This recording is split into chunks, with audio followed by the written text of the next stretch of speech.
बिस्मिल्लाहिर्रहमानिर्रहीम। अस्सलामुअलैकुम। BSc mathematics की बुक मैथमेटिकल मेथड के चैप्टर नंबर 5 की एक्सरसाइज 5.2 की आखिरी दफ़ा हमने क्वेश्चन नंबर 2 के चारों पार्ट्स को मुकम्मल सॉल्व किया था। आज हम इस एक्सरसाइज के क्वेश्चन नंबर 3 से अपनी वीडियो का आगाज़ करेंगे। बहरहाल क्वेश्चन नंबर 3 आपको आपकी स्क्रीन पर नज़र आ रहा है। इसमें कहा जा रहा है if A and B are 3x3 matrices such that determinant of A square and B cube. यहाँ पे गलती है, अपनी अपनी बुक्स में देख लें। यहाँ पे बी का क्यूब है, बी स्क्वायर नहीं है। ठीक है, तो यहाँ पे बी का क्यूब कर लें। Is equal to 108 and determinant of A cube multiply B square is equal to 72।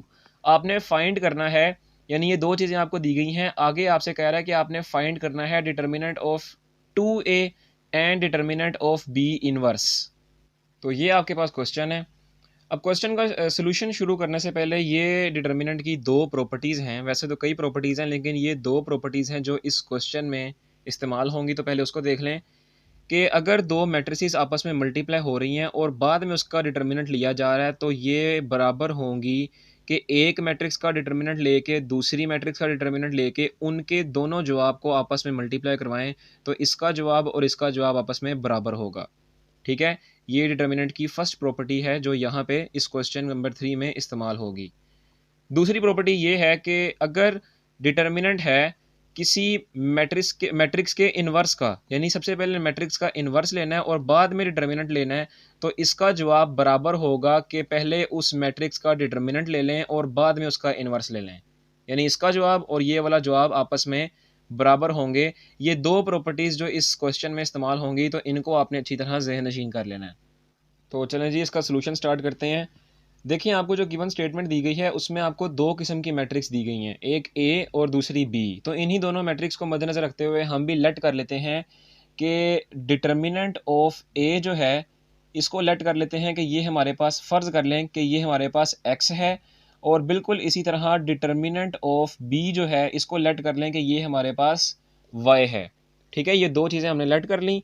अब हमें जो गिवन दिया गया है, गिवन हमें दिया गया है कि determinant of A square B cube, ये हमारे पास किसके बराबर है? ये हमारे पास बराबर है 108 के। ठीक है, सबसे पहले हम इसको सॉल्व करेंगे।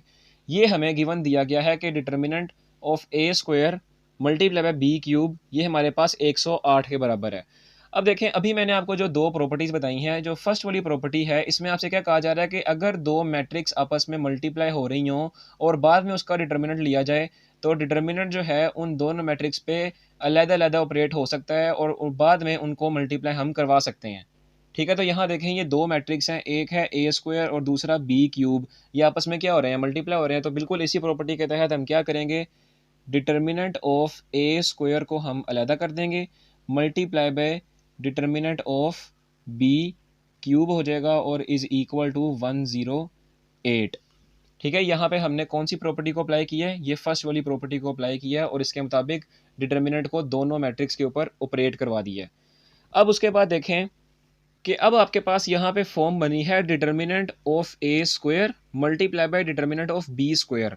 तो यहाँ देखें, यहाँ पे आपके पास बिल्कुल यही कंडीशन बनी हुई है कि अगर किसी मैट्रिक्स की पावर आ जाए, तो उसको हम डिटर्मिनेंट ऑफ डैट मैट्रिक्स की होल पावर ले सकते हैं। यहाँ पे इन्वर्स की बात नहीं हो रही, इन्वर्स की तो बात हो रही है, यहाँ पे पावर की भी बात हो रही है। ठीक है, तो यही प्रॉपर्टी को मद्देनज़र रखते हुए देखें, यहाँ पे मैट्रिक्स की पावर आ रही है, लिहाजा इसको हम डिटर्मिनेंट ऑफ मैट्रिक्स ए की होल पावर ले सकते हैं। तो इसका मतलब ये आपके पास हो जाएगा डिटर्मिनेंट ऑफ ए की whole power 2 multiply by determinant of B की whole power 3 is equal to 108।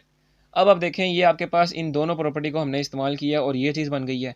अब हमने जो शुरू में लेट किया था कि डिटर्मिनेंट ऑफ ए हमारे पास बराबर है एक्स के और डिटर्मिनेंट ऑफ बी हमारे पास बराबर है वाई के, उसको आप इसमें पुट कर दें। तो डिटर्मिनेंट ऑफ ए की जगह आप एक्स पुट करेंगे तो इसका हो जाएगा एक्स का square, multiply by determinant of B की जगह वाई पुट करेंगे तो ये हो जाएगा वाई का क्यूब इज़ इक्वल टू 108। इसको नाम दे दें आप इक्वेशन नंबर 1 का। बिल्कुल उसी तरह अब दूसरी कंडीशन की बारी आई है जो आपको गिवन स्टेटमेंट में मिली हुई है कि determinant of A cube multiply by B square is equal to 72। तो जैसे ऊपर काम किया कि यहाँ पे फर्स्ट ऑपरेशन के तहत, ये फर्स्ट प्रॉपर्टी के तहत इसके ऊपर डिटर्मिनेंट को दोनों मैट्रिसेस में ऑपरेट कर देंगे, तो ये आपके पास बन जाएगा डिटर्मिनेंट ऑफ ए का cube multiply by determinant of B का स्क्वायर इज़ इक्वल टू 72। ठीक है, ये हमने फर्स्ट प्रॉपर्टी के तहत डिटर्मिनेंट को दोनों मैट्रिसेस के ऊपर ऑपरेट करवा दिया है। अब वही बात कि दूसरी प्रॉपर्टी हमें क्या कह रही है कि अगर मैट्रिक्स की कोई भी पावर हो तो वो डिटर्मिनेंट के साथ जब मैट्रिक्स को ऑपरेट करवाएंगे तो पावर होल हो सकती है। ठीक है, तो यहाँ पे हम पावर को इस प्रॉपर्टी के तहत होल पावर में ले जाते हैं, तो यहाँ पे भी होल पावर आ गई और यहाँ पे भी आपकी होल पावर आ गई।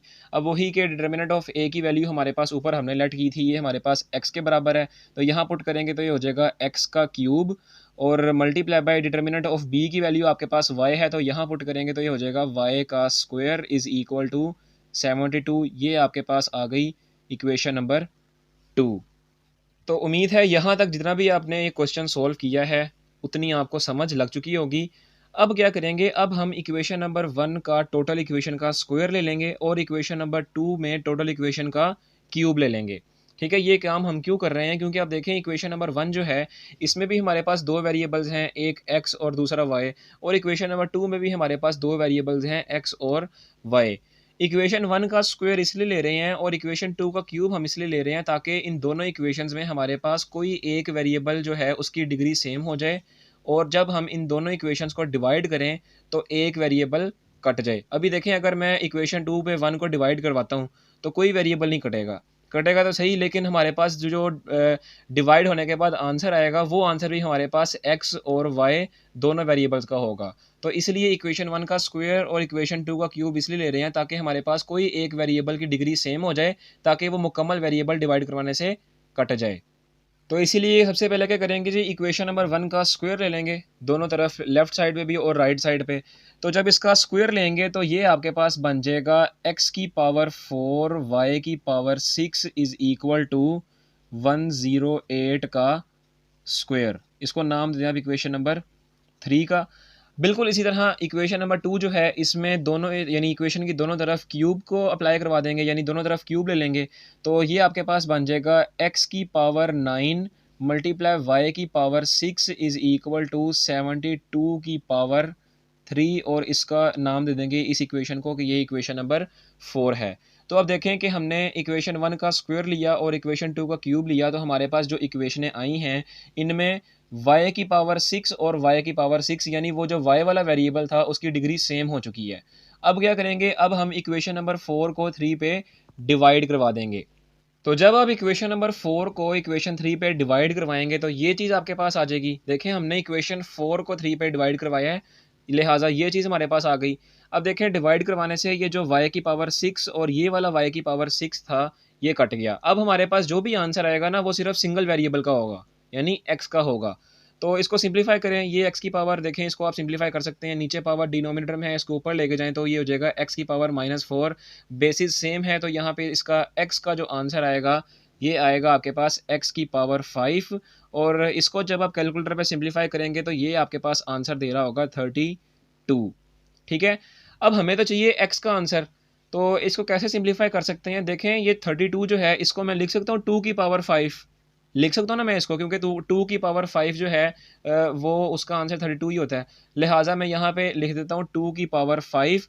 अब देखें, हम कह सकते हैं कि इस इक्वेशन में इसकी जो पावर्स हैं लेफ्ट साइड पे और राइट साइड पे जो बेसिस हैं इनकी पावर आपस में सेम है, लिहाजा पावर सेम होने की वजह से हम इनकी बेसिस को भी सेम कह सकते हैं। यूँ मेरे पास x का आंसर आ जाएगा 2। अब यहाँ पे आपके पास x का तो आंसर आ गया 2, ठीक है। y का आंसर कैसे निकालेंगे कि ये जो x का आंसर आया है इसको आपकी अपनी मर्जी है, इक्वेशन नंबर 1 में पुट करना चाहें वहाँ कर दें या 2 में पुट करना चाहें वहाँ पे कर दें। तो चलें इसको इक्वेशन नंबर 1 में पुट कर देते हैं। यहाँ पे जब आप इक्वेशन नंबर 1 में x की जगह 2 पुट करेंगे तो ये हो जाएगा 2 का स्क्वायर, ठीक है जी, ये हो जाएगा 2 का square multiply bye y cube, बिल्कुल इसी तरह इज़ इक्वल टू 108। अब ये जो 2 का स्क्वायर है इसको हम 4 भी लिख सकते हैं, क्योंकि आप अच्छी तरह जानते हैं 2 का स्क्वायर हमारे पास किसके बराबर है, 4 के बराबर होता है। तो ये आपके पास बन जाएगा 4y cube is equal to 108। 4 यहाँ देखें y क्यूब के साथ मल्टीप्लाई हो रहा है, राइट साइड पर जाके डिवाइड हो जाएगा, तो इसको यहीं पर डिवाइड करवा देते हैं, ठीक है। यूँ आपके पास ये बन जाएगा y cube is equal to 108 divided by 4। जब आप 108 को 4 पे डिवाइड करवाएंगे तो इसका आंसर आपके पास आएगा 27, ठीक है। तो यूँ मेरे पास y क्यूब का क्या आंसर आ रहा है जी, 27 आंसर आ रहा है। अब देखें 27 है, इसको मैं इस तरह लिख सकता हूँ 3 की पावर 3। जैसे यहाँ पे मैंने किया था, मेरे पास 32 आ रहा था तो मैंने क्या लिख दिया 2 की पावर 5। यहाँ मैं 27 की जगह लिख सकता हूँ 3 की पावर 3। तो बिल्कुल हाँ जी, यहाँ पे लिख सकता हूँ, तो यहाँ पे लिख देते हैं हम 3 की पावर 3। अब देख सकते हैं कि ये जो इक्वेशन आई है हमारे पास, इस इक्वेशन में जो बेसिस की पावर है वो बिल्कुल सेम है। ये भी 3 है पावर और ये भी पावर 3 है, लिहाजा पावर सेम होने की वजह से हम इनकी बेसिस को इक्वल करार दे देते हैं। यूँ हमारे पास y का क्या आंसर आ रहा है, 3 आंसर आ रहा है। बाकी काम यहाँ पे करते हैं। अब क्या करेंगे जी, ये देखें जो आपके पास x की वैल्यू और y की वैल्यू आई है, जो हमने शुरू में y की और x की वैल्यू लेट की थी, इनको इनकी जगह पुट कर दें। x की वैल्यू आपके पास आई है 2, तो यहाँ पे आपके पास ये x की जगह पुट कर देंगे, ये हो जाएगा 2। y की वैल्यू 3 आई है, यहाँ पे y की जगह उसकी वैल्यू पुट कर दें। ठीक है जी, तो ये देखें आपके पास डिटर्मिनेंट ऑफ a जो है ये वैल्यू दे रहा है 2 और डिटर्मिनेंट ऑफ b जो है वो 3 वैल्यू दे रहा है। अब आपको असल में आपने फाइंड करना है डिटर्मिनेंट ऑफ 2a, ये फाइंड करना है, और डिटर्मिनेंट ऑफ b का इन्वर्स फाइंड करना है। सबसे पहले डिटर्मिनेंट ऑफ 2a की बात करते हैं। देखें ये जो आपके पास चीज़ है असल में ये आपने फाइंड करनी है। 2 हम कॉमन ले सकते हैं ना, हमें देखें स्टेटमेंट में कहा जा रहा है कि आपके पास जो मैट्रिसेस हैं वो 3 क्रॉस 3 के ऑर्डर के हैं। ठीक है, लिहाजा आपको पता है 3 क्रॉस 3 का ऑर्डर क्या होता है कि ऐसा मैट्रिक्स जिसमें 3 रो और 3 कॉलम हों। तो हम 2 को यहाँ से कॉमन ले सकते हैं और हमें पता है कि ये जो ए मैट्रिक्स है ये 3 क्रॉस 3 की ऑर्डर का है। तो जब 2 को इसमें से कॉमन लेंगे तो हमारे पास कितने 2 कॉमन होंगे जी, 2 की पावर 3 कॉमन आएगी। अब आप कहेंगे कि ये 2 की पावर 3 कहाँ से आ गया, तो इसका मैंने अभी आपको बताया है कि हमारे पास जो गिवन स्टेटमेंट है उसमें कहा जा रहा है कि हमारे पास जितनी भी मैट्रिसेस हैं वो 3 क्रॉस 3 के ऑर्डर की हैं। अब ये देखें ये जो ए है ये भी उन्हीं मैट्रिक्स में से एक मैट्रिक्स है ना, लिहाजा ये मैट्रिक्स भी 3 क्रॉस 3 की होगी। अब हमने इस 3 क्रॉस 3 की जो मैट्रिक्स ए है इसमें से 2 कॉमन लिया है। तो अब अच्छी तरह जानते हैं 3 क्रॉस 3 का क्या मतलब है कि ऐसा मैट्रिक्स जिसमें 3 रो और 3 कॉलम हों। तो जब हम 3 रो और 3 कॉलम में से 2 को कॉमन लेंगे तो कितने 2 कॉमन लिए जाएंगे, 2 क्रॉस 2 क्रॉस 2, यानी 3 2 जो होंगे तीनों रोज और तीनों कॉलम में से कॉमन लिए जाएंगे। तो इसको हम लिख सकते हैं 2 की पावर 3। तो बिल्कुल जी हम लिख सकते हैं। तो इसी बिना की वजह से हमने यहाँ पर 2 कॉमन लेके 2 की पावर 3 लिख दी है। ठीक है, अगर 4 क्रॉस 4 का ऑर्डर होता तो यहाँ पे 2 की पावर 4 आ जाता। इसी तरह अगर 5 क्रॉस 5 का होता 2 की पावर 5 आ जाता। तो बिल्कुल इसी तरह 2 की पावर 3 कॉमन लिया और पीछे हमारे पास क्या बच गया है, डिटर्मिनेंट ऑफ ए बच गया है।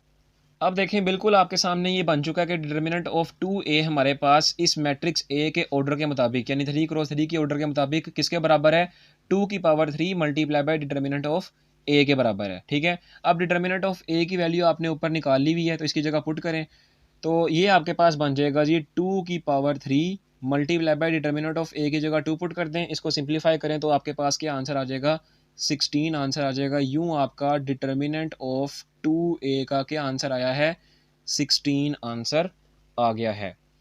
अब बारी आई है जी डिटर्मिनेंट ऑफ बी इनवर्स, इसको हमने फाइंड करना है। ठीक है, तो वो जो हमने दो प्रॉपर्टीज़ पढ़ी थी, यहाँ पे मैंने लिखी थी दो प्रॉपर्टीज़, उसमें जो आखिरी वाली प्रॉपर्टी थी उसमें क्या था कि अगर हमारे पास किसी मैट्रिक्स की पावर हो, यानी यहाँ पे तो इन्वर्स है, असल में इन्वर्स भी पावर ही होती है ना, तो अगर हमें किसी मैट्रिक्स की पावर दी गई हो और बाद में उसका डिटर्मिनेंट लिया जा रहा हो तो ये आपके पास बराबर होगा कि पहले उस मैट्रिक्स का डिटर्मिनेंट ले लें और बाद में उसकी पावर ले लें। ठीक है, तो ये देखिए बिल्कुल वही प्रॉपर्टी है। डिटर्मिनेंट ऑफ बी की पावर -1 आ गई है, तो यहाँ पे डिटर्मिनेंट ऑफ बी की वैल्यू पुट करें, वो वैल्यू हमारे पास आई है 3 और इसकी पावर आपके पास क्या है -1। इसको ओपन करेंगे तो ये आपके पास हो जाएगा, देखें पावर ऊपर नेगेटिव है, नीचे डिनोमिनेटर में ले जाते पावर पॉजिटिव हो जाएगी। यूँ आपके पास डिटर्मिनेंट ऑफ बी इनवर्स की क्या वैल्यू आ गई, 1/3 वैल्यू आ गई। यूँ हमने क्वेश्चन नंबर 3 के दो चीज़ें फाइंड करनी थी उनको फाइंड कर लिया है और उम्मीद है ये क्वेश्चन आपको मुकम्मल समझ लग चुका होगा। अब क्वेश्चन नंबर 4 आपको आपकी स्क्रीन पर नज़र आ रहा है, जिसमें आपसे कहा जा रहा है let A be an n cross n matrix show that, नीचे आपको 3 उसके पार्ट्स दिए गए हैं जिनको आपने शो करना है यानी प्रूव करना है। सबसे पहले एन क्रॉस एन का, ये मैंने आपको क्वेश्चन नंबर 2 में यानी इसी एक्सरसाइज के क्वेश्चन नंबर 2 को जब मैंने शुरू किया था तो मैंने एन क्रॉस एन की चंद खसूसियात बताई थी। उम्मीद है आपको वो तीनों खसूसियात याद होंगी। एक छोटी सी मैं आपको बता देता हूँ कि एन क्रॉस एन जो है ये स्क्वायर मैट्रिक्स की निशानदही करता है। ठीक है, आगे आपसे देखें, पहली आपको जो प्रॉपर्टी है जिसको आपने प्रूफ करना है वो है जी कि डिटर्मिनेंट ऑफ ए की power m is equal to determinant of A की पावर होल m। यहाँ पे सिंपल a की पावर m है, डिटर्मिनेंट बाद में आ रहा है, और यहाँ पे डिटर्मिनेंट ऑफ a की टोटल पावर m है। इस प्रॉपर्टी को आपने प्रूव करना है, और आगे आपसे कहा जा रहा है कि for any positive integer m, यानी m जो है वो आपका इंटीजर में से कोई भी पॉजिटिव इंटीजर हो सकता है। तो देखें जी कैसे करेंगे इसको सिंप्लीफाई। लेफ्ट हैंड साइड से हम यहाँ से a की पावर m को लेट कर लेते हैं। ये हमने लेफ्ट हैंड साइड से a की पावर m ले लिया है। अब देखें a की पावर m है, इसको हम कह सकते हैं कि ये a टाइम्स मल्टीप्लाई, यानी a जो है ये m टाइम्स मल्टीप्लाई हो रहा है, कह सकते हैं ना ये, यानी a multiply a multiply so on multiply a, और हम इसके आगे कह देते हैं कि ये जो मल्टीप्लाई हो रहा है a, ये m टाइम्स मल्टीप्लाई हो रहा है। ठीक है, m टाइम्स ये मल्टीप्लाई हो रहा है। अब देखें ये हमारे पास a की पावर m हमने सबसे पहले लिया लेफ्ट हैंड साइड से, और उसको हमने कह दिया कि ये जो a है ये हमारे पास m टाइम्स मल्टीप्लाई हो रहे हैं। ठीक है, अब क्या करेंगे जी, दोनों तरफ डिटर्मिनेंट ले लेंगे। तो ये देखें दोनों तरफ डिटर्मिनेंट ले लिया है। तो डिटर्मिनेंट लेने से ये हमारे पास जो लेफ्ट हैंड साइड है ये बिल्कुल क्वेश्चन की ही लेफ्ट हैंड साइड बन चुकी है। अब हमने जो हमारे पास जो राइट हैंड साइड है ये इसको सिंप्लीफाई करके इसके इक्वल प्रूफ करना है। ठीक है, तो डिटर्मिनेंट लेने के बाद आपने यहाँ पे लिख देना है कि हमारे पास ये जो मैट्रिसेस, ये जो जितनी भी मैट्रिसेस हैं ये m टाइम्स आपस में मल्टीप्लाई हो रही हैं। ठीक है, उसके बाद क्या करेंगे, उसके बाद आप अच्छी तरह जानते हैं कि जो डिटर्मिनेंट है वो तमाम मैट्रिसेस के साथ ऑपरेट हो सकता है लीनियरली। तो डिटर्मिनेंट को तमाम मैट्रिसेस से ऑपरेट कर देंगे तो ये आपके पास बन जाएगा determinant of A multiply by determinant of A multiply so on determinant of A, और ये काम भी आपका m टाइम्स ही हो रहा है। तो जब ये determinant of A m times आपस में मल्टीप्लाई हो रहे हैं तो इसको हम ये भी तो कह सकते हैं कि ये डिटर्मिनेंट ऑफ ए जो है ये हमारे पास m टाइम्स मल्टीप्लाई हो रहे हैं, लिहाजा इसको हम डिटर्मिनेंट ऑफ ए की पावर m में भी लिख सकते हैं। तो बस यही तो हमने प्रूव करना था। ये देखें कि हमारे पास ये आपके पास लेफ्ट हैंड साइड थी डिटर्मिनेंट ऑफ ए की पावर m, उसको हमने डिटर्मिनेंट ऑफ ए की होल पावर m के इक्वल प्रूफ कर नहीं दिया यहाँ पे। ठीक है, तो ये है आपका क्वेश्चन नंबर 4 का पार्ट नंबर 1। अब क्वेश्चन नंबर 4 का पार्ट नंबर 2 आपको कहा जा रहा है इसमें कि इफ़ डिटर्मिनेंट ऑफ ए की power m is equal to 1 के बराबर है अगर, देन आपने प्रूफ करना है कि डिटर्मिनेंट ऑफ ए हमारे पास प्लस माइनस 1 के बराबर होगा। ठीक है, तो बिल्कुल आसान सा क्वेश्चन है, इसको बिल्कुल आसान सा प्रूफ है। क्या करेंगे, यहाँ पे सबसे पहले आप लिख दें अकॉर्डिंग टू गिवन कंडीशन, कि हमारे पास गिवन कंडीशन के मुताबिक क्या हमें दिया गया है, डिटर्मिनेंट ऑफ ए की पावर m हमें बराबर दिया गया है 1 के। ठीक है, ये हमारे पास गिवन कंडीशन में गिवन चीज़ दी गई है। अब आप देखें कि अभी आपने क्वेश्चन नंबर 3 में एक प्रॉपर्टी पढ़ी है कि अगर हमारे पास डिटर्मिनेंट ऑफ एनी मैट्रिक्स, आपने वहाँ पे बी लिया था, चलें यहाँ भी बी ले लें, कि अगर हमारे पास किसी भी मैट्रिक्स की जो हमारे पास पावर है उसका डिटर्मिनेंट अगर आ रहा हो तो ये आपके पास बराबर होता है कि सबसे पहले उस मैट्रिक्स का डिटर्मिनेंट ले लें और उसको होल पावर में ले जाएं। ठीक है, तो ये आपने प्रॉपर्टी पढ़ी है कि इसका जवाब और इसका जवाब आपस में बराबर होंगे, लिहाजा इस प्रॉपर्टी की बिना पर हम कह सकते हैं कि जो ए मैट्रिक्स की पावर m है इसका अगर हम सबसे पहले a का डिटर्मिनेंट ले लें और उसके बाद उसकी होल पावर m ले लें तो इस प्रॉपर्टी की बिना पर हमारे पास ये चीज़ और ये चीज़ बराबर होंगी, लिहाजा इस प्रॉपर्टी की वजह से हमने इसको ये इस तरह लिख ली है, और ये किसके बराबर रही है, 1 के ही बराबर रही है।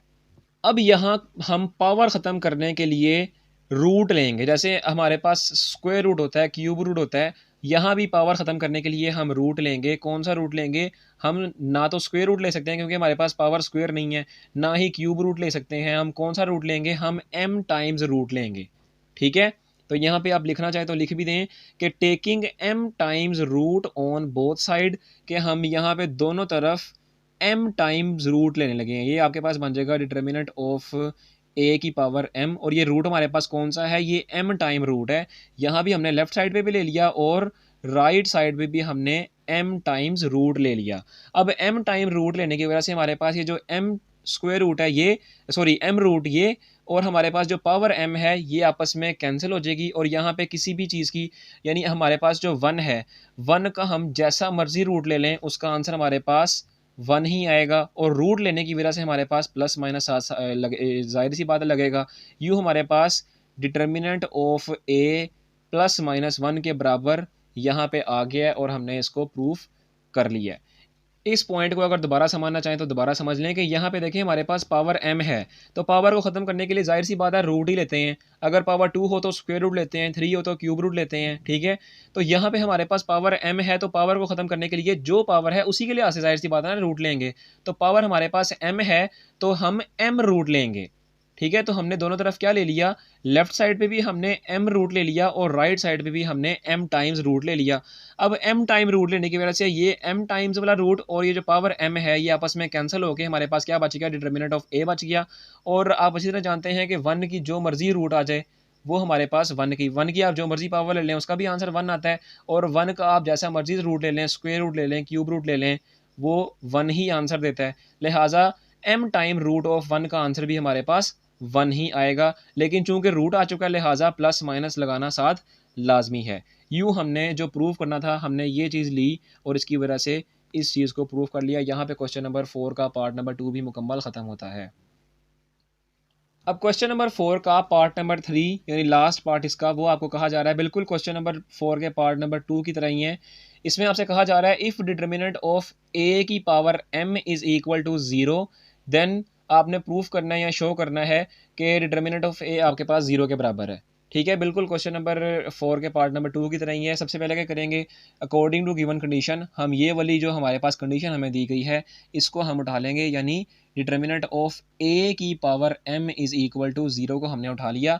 अब देखें वही चीज़ के इस प्रॉपर्टी के तहत देखें इसको करेंगे इस यूज़ यहाँ पे इस प्रॉपर्टी को यहाँ पे यूज़ करेंगे। ये प्रॉपर्टी क्या है दोबारा बता देता हूँ कि अगर हमारे पास कोई भी मैट्रिक्स जिसकी पावर हमारे पास हो और बाद में उसका डिटर्मिनेंट लिया जा रहा हो तो हम क्या कर सकते हैं, इसका जवाब हमारे पास बराबर होगा कि पहले उस मैट्रिक्स का डिटर्मिनेंट ले लें और बाद में उसकी होल पावर ले लें। तो ये दोनों जवाब हमारे पास इसके बराबर होंगे। तो बिल्कुल यही प्रॉपर्टी को यूज़ करेंगे। हमारे पास a की पावर यानी मैट्रिक्स की पावर m है, तो हम पहले इस मैट्रिक्स का डिटर्मिनेंट ले लेते हैं और बाद में उसकी पावर ले लेते हैं, ठीक है। तो बिल्कुल यही प्रॉपर्टी को हमने यहाँ पे यूज़ किया तो हमारे पास ये कंडीशन बन गई। तो अब देखें कि ये हमारे पास कंडीशन बन चुकी है। वही चीज़ कि यहाँ पे हमारे पास पावर m आ रही है, तो पावर m को ख़त्म करने के लिए क्या करेंगे, दोनों तरफ यानी लेफ़्ट साइड पे भी और राइट साइड पे भी दोनों तरफ हम m टाइम्स रूट ले लेंगे। तो जब आप यहाँ पे m टाइम्स रूट लेंगे तो ये आपके पास बन जाएगा m टाइम्स रूट, और यहाँ भी आपके पास m टाइम्स रूट आ गया। तो दोनों तरफ m टाइम्स रूट लेने की वजह से ये m टाइम्स रूट इस पावर m से कट जाएगा, तो यहाँ पे आपके पास बच जाएगा डिटर्मिनेंट ऑफ a, ठीक है। और 0 का आप जो मर्ज़ी लें, जो मर्ज़ी पावर जो मर्ज़ी हो और रूट भी जो मर्ज़ी हो, 0 का आंसर भी 0 आता है, ठीक है। तो ये देखें हमने गिवन कंडीशन में से ये चीज़ उठाई और उसको इस चीज़ के मुतालिक प्रूव कर दिया है। यहाँ पे आपका क्वेश्चन नंबर 4 भी मुकम्मल ख़त्म होता है और यहाँ पे हमारी आज की वीडियो भी मुकम्मल तौर पर ख़त्म होती है। उम्मीद है आज की वीडियो आपको मुकम्मल तौर पर समझ लग चुकी होगी।